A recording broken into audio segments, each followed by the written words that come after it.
Okay, dette digt hedder Hengivenhed. Til min krop, mit hjem, er jeg hengiven, hengiven til at føle hvert øjeblik af dig og hvert sted, jeg føler, til at strække disse arme ud for at række ud efter kærlighed og føle dig igen.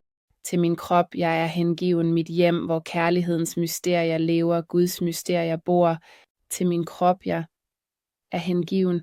Jeg hengiver duften af mig, åndedrættet af håb og glæden ved at leve. Til min krop, mit hjem, er jeg hengiven. Hengiven til at føle hver en tomme af de minder, jeg har levet, de minder, jeg har rørt ved, med al den fred, jeg føler. Jeg bøjer mig for min krop i hellig sang.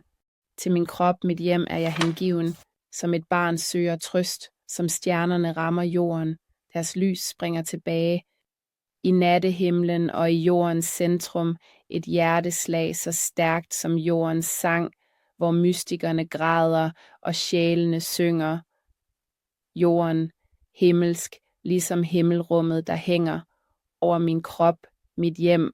Jeg er hengiven til at føle hvert smil, hvert øjeblik, til at række ud efter kærlighed, hvor kærligheden smiler tilbage, hvor kærligheden står med åbne arme og omfavner centrum af jordens hjerte.